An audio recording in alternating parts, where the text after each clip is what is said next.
Right now, a machine the size of a small car is moving through a part of the universe where no human being has ever looked, and it is sending back data that completely defies our scientific models. The machine doing this runs on exactly 4 watts of power. Your small refrigerator light uses more electricity than this dying hardware, currently rewriting our understanding of physics. Welcome back. Let's look at what is actually happening right now at the edge of the solar system. Subscribe if you want to follow stories like this, because we are just getting started. To understand how unlikely this is, we have to look back to September 1977. The original mission was built using technology that predates home computers, with an expected lifespan of 5 short years.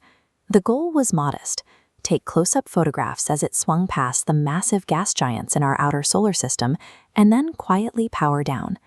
But the expected end date came and went in 1982.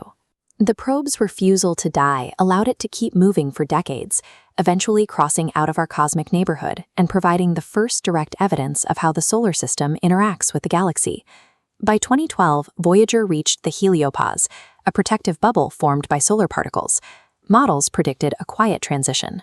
Instead, Voyager found a storm.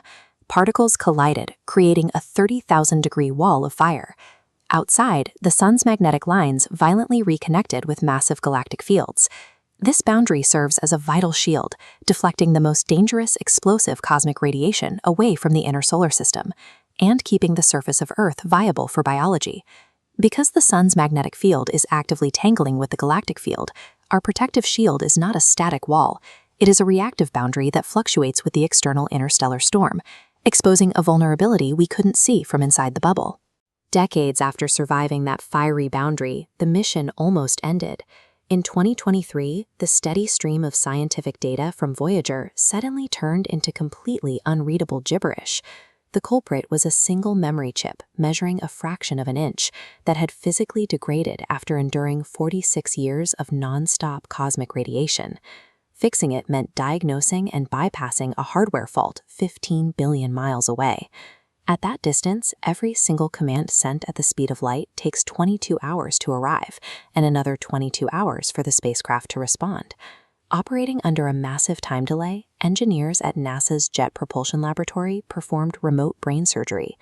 They methodically split the corrupted software into smaller segments and manually relocated them into healthy sectors of the aging memory banks. It worked. By mid-2024, the old machine rebooted and began transmitting clean, structured data back to Earth once again. This repair kept the mission's primary data formatter online exactly long enough to transmit the most startling measurements of its 46-year journey. Almost immediately upon recovery, the probe's instruments resumed tracking a continuous, narrow-band emission, a persistent hum vibrating through the plasma of interstellar space. Peer-reviewed models universally agreed that the space between stars should be flat, sparse, and quiet. Instead, it found a chaotic, structured plasma wave. This single emission stretches uninterrupted for 900 million miles, 10 times the distance between Earth and the Sun. Before this, scientists could only catch isolated snapshots of deep space, when a massive solar flare happened to ripple out far enough to measure.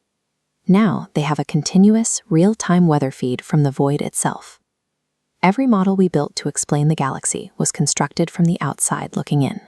The data flowing back right now proves that you can only read the true, stormy nature of interstellar space by standing directly inside it. The clock on that data feed is rapidly running out. On November 18, 2026, Voyager will cross an absolute mathematical threshold, moving exactly 1 full light day away from Earth. And as the distance grows, the hardware is dying.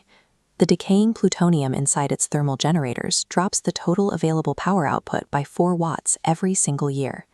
NASA is currently running an experimental Big Bang procedure on the slightly closer Voyager 2, testing extremely risky ways to reroute power and squeeze the maximum electrical capacity out of failing components.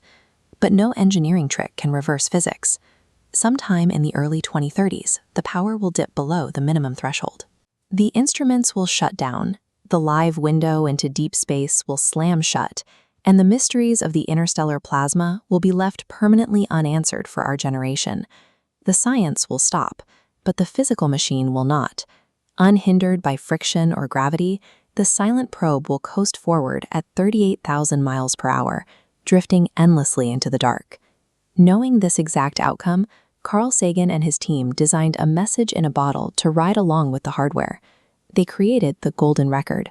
Bolted directly to the frame of the dying machine is a physical disc containing greetings in 55 languages, the sounds of Earth, and a map showing exactly where our planet sits in the cosmos. It is the most permanent object our species has ever created. It will continue traveling long after geology has erased our cities, and it will still be moving when our sun expands and swallows the Earth.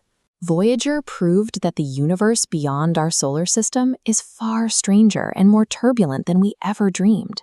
If you want to keep uncovering these hidden cosmic mysteries with us, make sure to hit that subscribe button right now.